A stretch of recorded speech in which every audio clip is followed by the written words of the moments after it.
मुझे और मत मारो मामी, मत मारो। मुझे बहुत कष्ट हो रहा है। मुझे छोड़ दीजिए, कृपया मुझे छोड़ दीजिए मामी। माँ बाबा को मरे हुए भी कुछ ही महीने हुए हैं। मैं एक अनाथ लड़की हूँ मामी, मुझे अब और मत मारो। चुप, बिल्कुल चुप कर हरामजादी। तेरे माँ बाप तो मर गए और तुझ जैसी मनहूस को मेरे पास छोड़ गए। तू भी उनके साथ क्यों नहीं मर गई? फिर तो सारी परेशानी ही खत्म हो जाती। एक दिन भी तू ठीक से काम नहीं करती है। महारानी जी सुबह के 8 बजे तो नींद से उठती हैं। दोनों वक्त जो तू ठूस ठूस कर खाती है वो पैसे कहाँ से आते हैं? बता।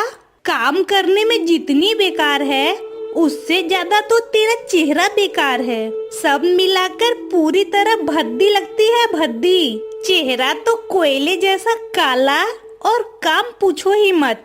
इसमें मेरा क्या दोष है मामी? मुझे भी तो भगवान ने ही बनाया है। मामी, मैं आपसे वादा करती हूँ, मैं फिर कभी देर से नहीं उठूंगी। मैं सुबह सुबह उठकर सारे काम कर दूंगी। आप लोग सोए रहेंगे तभी मैं सारे काम कर लूंगी। फिर भी मामी, आज मुझे छोड़ दीजिए, मुझे छोड़ दीजिए। सुन आरती, इस बार तो मैंने तुझे छोड़ दिया। अगर फिर कभी तूने सुबह उठने में देरी की या किसी काम में लापरवाही की तो तेरे साथ अच्छा नहीं होगा। मेरी प्यारी बेटी हर दिन नींद से उठती है तो भूखे पेट रहती है। तू नहीं जानती क्या मैं उससे कितना प्यार करती हूँ। आज भी मेरी सोना बेटी उठकर खाने के लिए कुछ नहीं पाएगी। सारी गलती तेरी है। जा यहाँ मत पड़ी रह, जल्दी रसोई में जा और खाना बना। अगर जल्दी खाना नहीं बनाया तो फिर तुझे जलाकर मार दूंगी। और सुन, सब्जी लाई हूँ, जल्दी से काट कर अच्छे तरीके से बना। ठीक है मामी, मैं अभी सारे काम कर लूंगी। फिर कभी मेरा कोई काम देर से नहीं होगा। मैं आपसे वादा करती हूँ मामी, कृपया मुझे अब और मत मारो, मुझे बहुत दर्द होता है। ठीक है, ये मगरमच्छ जैसा रोना बंद कर और जल्दी जल्दी काम कर ले। मेरी प्यारी सोना बेटी अब उठ जाएगी। सोना सोना बेटी, बेटी सोना, सुबह तो काफी हो चुकी है बेटी, नहीं उठेगी क्या? सोना, ओ सोना, उठ जा बेटी। और कितना सोएगी बेटी, तुम्हारा शरीर खराब हो जाएगा। ओहो माँ, मुझे थोड़ा और सोने दो ना। सुबह सुबह आकर इतना क्यों चिल्ला रही हो बताओ? क्या तुम्हें पता नहीं है मैं हर दिन थोड़ा देर से नींद से उठती हूँ? फिर भी तुम सारा दिन मेरे कानों के पास मक्खी की तरह चिल्लाती रहती हो। अब तो मैं उठ ही गई हूँ। तुम तो जानती ही हो माँ, मुझे नींद से उठकर खाना खाने की आदत है। वो तो मैं भी जानती हूँ बेटी, लेकिन वो काली आरती आज भी नींद से उठने में देरी कर दी है, इसीलिए सुबह उसे खूब पीटा है। मैंने उस काली को कितने बार कहा है कि मेरी बेटी सुबह सुबह खाना खाना चाहती है, लेकिन वो तो मेरी कोई बात ही नहीं सुनती है। भगवान ने उसे इस दुनिया में क्यों रखा है ये मैं नहीं समझ पाती हूँ। ऐसी काली और कामचोर लड़की का इस दुनिया में रहने से अच्छा ना रहना ही बेहतर रहता। उसने हमें पूरी तरह परेशान कर रखा है। सारी गलती तेरे बाबा की है। हाँ माँ, बाबा की ही तो सारी गलती है। शुरू में तो बाबा ही उसे हमारे घर लाए थे। अब तो बाबा भी आरती को बर्दाश्त नहीं कर पाते हैं और ना कुछ कह पाते हैं, ना ही कुछ कर पाते हैं। उसे इस घर में लाने से पहले तुम दोनों को मेरे बारे में सोचना चाहिए था। उसे नौकरानी के तौर पर रखना ठीक है, लेकिन बहन के जैसी मैं उसे कभी स्वीकार नहीं कर पाऊंगी। उसके और मेरे बीच जमीन आसमान का अंतर है। उसका रंग कोयले जैसा काला और भद्दा है और मैं चांद से भी ज्यादा सुंदर हूँ। पड़ोस वाले तो उसे लेकर मुझे हर तरह तरह की बातें सुनाते हैं। और कुछ मत कह बेटी, उस दिन राहुल की माँ ने मुझे कितनी बातें सुनाई थी। कह रही थी तुम्हारी भांजी से कौन ब्याह करेगा, ऐसी पतीले की कालिक जैसी दिखने वाली लड़की है। लेकिन मैंने उसे सीधे जवाब दिया, ब्याह करेगी या मर जाएगी। ये मेरी देखने की बात नहीं है। सुन बेटी सोना, तुझे एक बात हमेशा याद रखनी है, तू उसकी ममेरी बहन है, ये किसी के सामने स्वीकार मत करना। अगर किया तो हमारी सारी इज्जत धूल में मिल जाएगी। क्या माँ पागल हो गई हो या दिमाग में कोई समस्या है? उस काली आरती का मैं परिचय दूंगी कि वो मेरी ममेरी बहन है। उस काली आरती को तुम जितना बर्दाश्त नहीं कर पाती हो, उससे 1000 गुना मैं बर्दाश्त नहीं कर पाती हूँ। तुम दोनों को मैंने कितने दिन कहा कि किसी भिखारी तिखारी को पकड़कर उससे उसकी शादी करा दो, लेकिन तुम लोग तो मेरी कोई बात सुनते ही नहीं हो। उस काली आरती से कोई भिखारी तो क्या, कोई गाय बकरी भी विवाह नहीं करना चाहता। उसके रूप को देखकर सब भाग जाते हैं, समझी? चल बेटी, जाकर देखें कि वो काली आरती कर क्या रही है। रसोई का काम अभी तक खत्म नहीं हुआ क्या?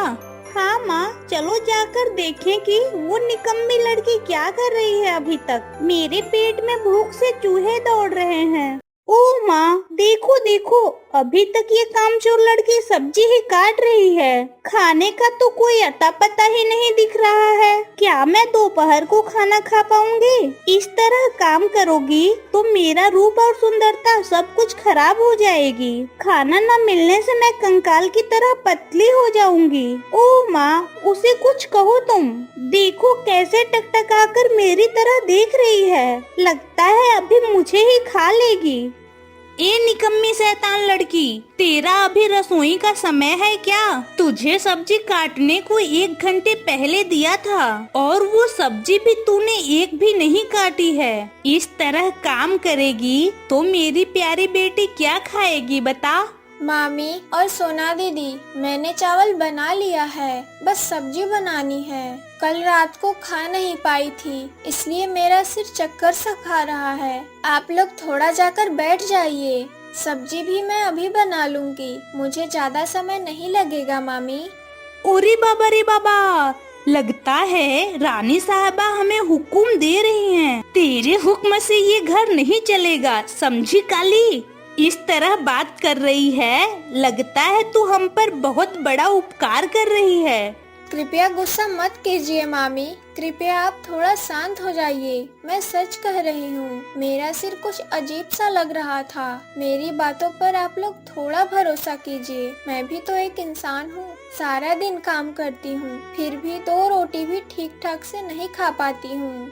ओह अच्छा अच्छा, तो तू हमें क्या समझाना चाहती है कि हम इंसान नहीं हैं? जा जा, लोगों को इकट्ठा करके हमारे खिलाफ शिकायत कर। कल रात को भी तूने देर से खाना बनाया था, इसीलिए खाना नहीं मिला था। ऐसे ही तुझे भूखी रखूंगी। सुन रे काली, तुझे एक बात कह देती हूँ, तू मुझसे जितना लड़ेगी उतना मरेगी। और हाँ, 10 मिनट के अंदर टेबल पर खाना चाहिए। अगर खाना नहीं मिला तो तुझे ही पकाकर खा लूंगी।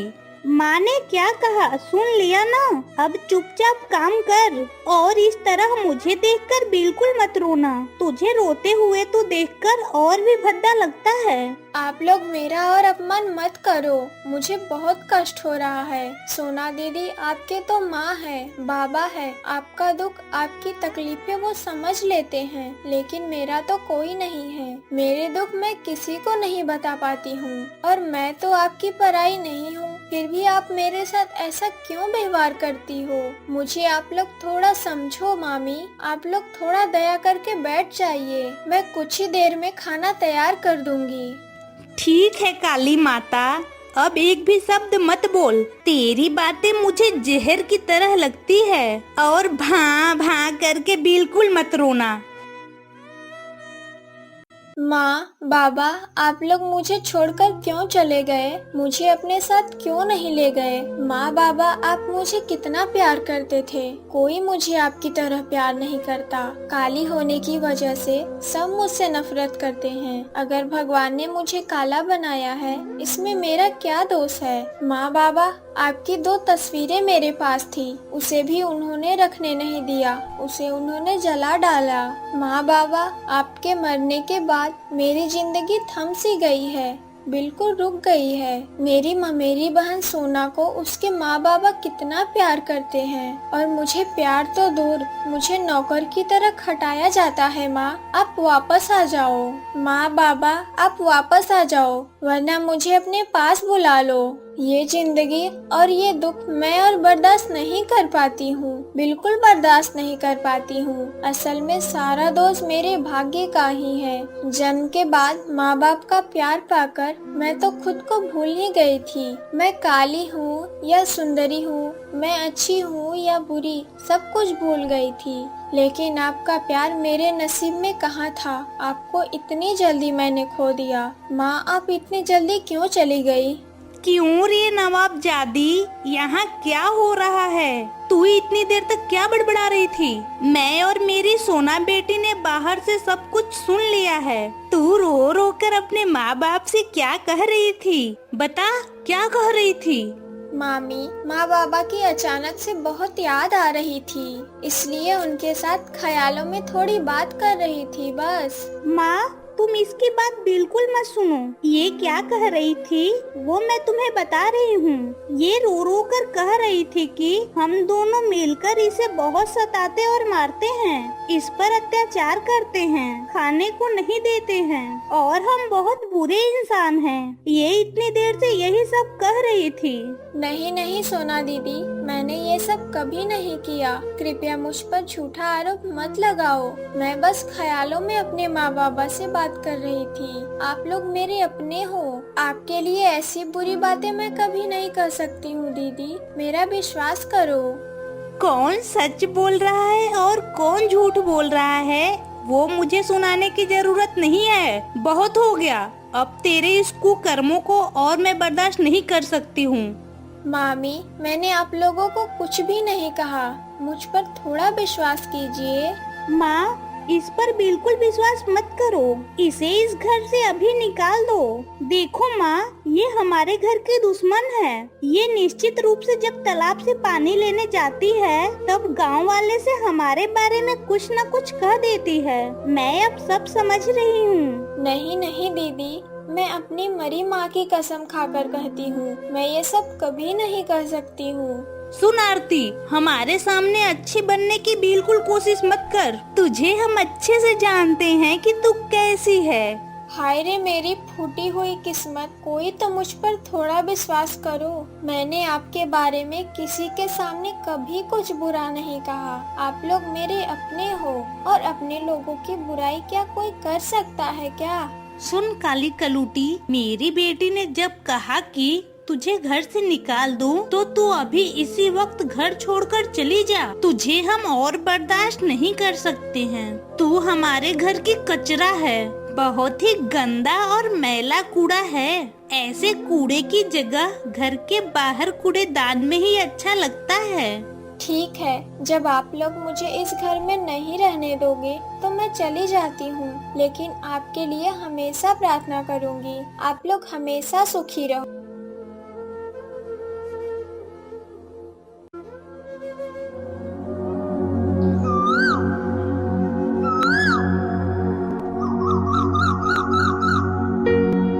हे भगवान, तूने मेरी जिंदगी में इतना क्यों दुख दिया? तूने मेरे लिए कोई जगह ही नहीं रखा जहाँ मैं रह सकूं। मेरे रहने के लिए कोई घर ही नहीं है, मेरे माँ बाप नहीं है, ये तो तू जानता ही है भगवान। फिर भी क्यों मुझे इतना दुखों में रखा है? मैं अब कहाँ जाऊँ भगवान, कहाँ जाऊँ? अब तू ही मुझे रास्ता दिखा। मेरी जिंदगी को अब यहीं खत्म कर दो भगवान, मुझे अपने पास बुला लो। मेरा अपराध क्या है मैं खुद नहीं जानती हूँ, और तुमने तो मुझे प्यार से बनाया होगा ना भगवान, फिर भी सब मुझसे नफरत क्यों करते हैं? और अगर माँ बाप जिंदा होते तो मुझे इतना दुख कभी नहीं देते। मेरी जिंदगी में सुख क्या चीज है मैं जानती ही नहीं हूँ। हर दिन कोई न कोई बस मुझे अपमानित करता है और मैं लज्जित होती रहती हूँ। इसलिए मैंने भी फैसला लिया है, बाकी की जिंदगी जंगल में ही बिता दूंगी। इंसानों से बहुत दूर रहूंगी, जहाँ मुझे कोई देख नहीं पाएगा। असल में इस पृथ्वी पर अच्छे इंसान से ज्यादा सौंदर्य की कीमत है। जो जितना ज्यादा सुंदर, उसकी उतनी कीमत, उतनी रईसी और उतना ही सम्मान। मुझे उठा लो भगवान, मुझे उठा लो। ये जिंदगी मैं और बर्दाश्त नहीं कर पा रही हूँ। मुझे बहुत दुख हो रहा है भगवान। माँ, आप लोग मुझे छोड़कर कहाँ चले गए? तुम्हारे बिना मुझे बहुत दुख हो रहा है माँ। आप लोग कहाँ चले गए माँ बाबा? तुम कौन हो लड़की? यहाँ बैठकर इस तरह क्यों रो रही हो? तुम्हें क्या हुआ है? कृपया मुझे सब कुछ खुलकर बताओ। तुम्हारा चेहरा कितना मासूम लगता है। तुम्हें क्या हुआ है बताओ। इस तरह चुप मत रहो। क्या पता मैं तुम्हारी कोई मदद कर सकूं। तुम्हारा नाम क्या है और तुम्हारा घर कहाँ है? मेरा नाम आरती है। मेरा घर भी इसी गांव में है। मेरे माँ बाबा नहीं है। माँ बाबा कुछ महीने पहले ही मर गए हैं। उसके बाद से मैं मामा मामी के पास रह रही थी, लेकिन मामी और ममेरी बहन ने मिलकर मुझे आज घर से निकाल दिया। मुझे झूठा बदनाम करके उन्होंने मुझे भगा दिया। मेरे रहने की अब कहीं जगह नहीं रही। मैं कहाँ जाऊँ, क्या करूँ, कुछ समझ नहीं पा रही हूँ। मैं काली हूँ, इसलिए मुझे कोई बर्दाश्त नहीं कर पाता। मुझसे सब नफरत करते हैं। अच्छा, अब बता सकते हैं काला होने में मेरा क्या दोष है? अगर भगवान ने मुझे ऐसा बनाया है तो? किसने कहा तुम काली हो? जिनका मन सुंदर होता है वही असल में सुंदर होते हैं। काला गोरा कुछ नहीं होता है। और मैं तुम्हारी आंखें देखकर समझ रहा हूँ कि तुम कितनी निष्पाप हो। अगर तुम बुरा नहीं मानो तो मैं तुमसे एक बात कहना चाहता हूँ। हाँ, कहिए ना, क्या बात है? मैं क्यों बुरा मानूंगी? तुम मेरे साथ हमारे घर चलोगी क्या? तुम्हें खाने पहनने की कोई तकलीफ नहीं होगी। चलो ना आरती, समझ लो मैं तुम्हारे कोई शुभचिंतक हूँ। मैं आपको ना ही जानती हूँ और ना ही पहचानती हूँ। अब इंसान को देखकर मुझे डर लगता है। फिर भी एक शर्त पर मैं आपके साथ जाने को तैयार हूँ। अगर आप अपने घर का सारा काम मुझे करने देंगे तभी मैं चलूँगी। मैं किसी का बोझ बनकर नहीं रहना चाहती हूँ। मैं कुछ काम करके ही आपके घर रहना चाहती हूँ। ठीक है, फिर तुम्हारी बात मानता हूँ। तुम मेरे घर का सारा कामकाज कर दोगी। उसके बदले तुम्हारे रहने और खाने की जिम्मेदारी मैं ले लूँगा। तो चलो आरती, अभी चलते हैं।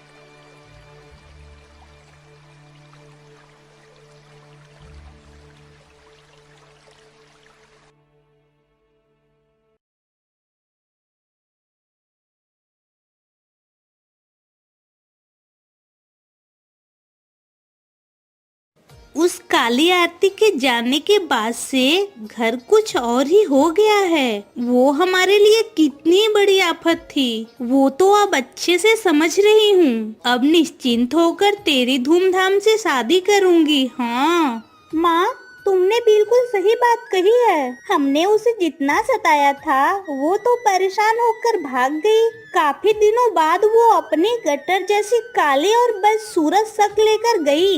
यहाँ होती तो रोज सुबह सुबह उसकी मनहूस शक्ल देखनी पड़ती। बिल्कुल सही बात कही तूने। अरे बेटी, तुझे एक बात बताना तो भूल ही गई थी मैं। क्या बात है माँ, बताओ ना। सुन सोना बेटी, कल जमींदार के घर का हमें निमंत्रण मिला है। सिर्फ हमें नहीं, इस गांव के सभी लोगों को निमंत्रण मिला है। कल जमींदार के घर जमींदार के बेटे की शादी का एक बहुत बड़ा समारोह होगा। क्या कह रही हो माँ, सच में? तो फिर कल सुबह सुबह जमींदार के घर जाना होगा। अच्छा ही हुआ, कई दिनों के बाद एक भोज खा पाऊंगी। पता नहीं जमींदार का बेटा किस जमींदार की बेटी से शादी कर रहा है। ना जाने वो लड़की कितनी सुंदर होगी। मैं खाना खाने के लिए नहीं, मैं तो उस लड़की को देखने के लिए वहाँ जाऊंगी। अगर वो लड़की मुझसे कम सुंदर हुई तो जमींदार के बेटे को दिखा दूंगी कि मैं कितनी सुंदरी हूँ। तुम क्या कह रही हो माँ? तूने बिल्कुल सही बात कही है बेटी, लेकिन मुझे लगता है कि वो तुझसे भी ज्यादा सुंदरी होगी।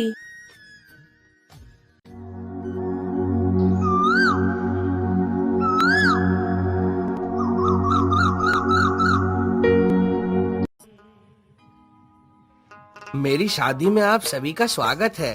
कृपया आप सभी आसन ग्रहण कीजिए। ओ माँ, माँ, ये तो हमारे घर की वही मनहूस कचरा है। वो यहाँ क्या कर रही है माँ? यहाँ क्या कर रही है? माँ देखो ना, उसे कुछ कहो ना। ए मनहूस आरती, तू यहाँ क्या कर रही है? जमींदार के बेटे के पास तू इस तरह सज धज कर क्यों खड़ी है? तुझे जितना सताया था उससे क्या तुझे कोई सबक नहीं मिला? तू यहाँ क्या कर रही है? जल्दी बता हमें। ओ अच्छा, तो तुम ही वो निर्दयी लोग हो जिन्होंने आरती को दिन ब दिन सताया है, कष्ट दिया है। तुम ही वो लोग हो ना?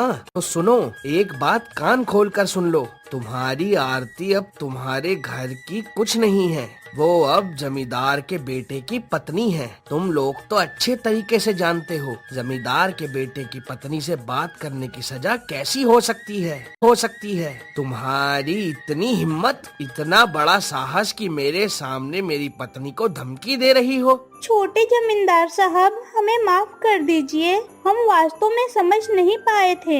हम फिर आरती को कभी कुछ नहीं बोलेंगे, मतलब जमींदार की पत्नी को कुछ नहीं बोलेंगे। कृपया हमें कोई सजा नहीं दीजिए, हम पर दया कीजिए। तुम्हें सजा नहीं दी तो अपराध सहने वाले को कभी न्याय नहीं मिलेगा और तुम लोग ऐसा ही करते रहोगे। तुम्हारी सजा ये है कि इस गांव को छोड़कर तुम अभी चले जाओ। मैं कह रहा हूँ, अभी तुरंत इस गांव से जाओ।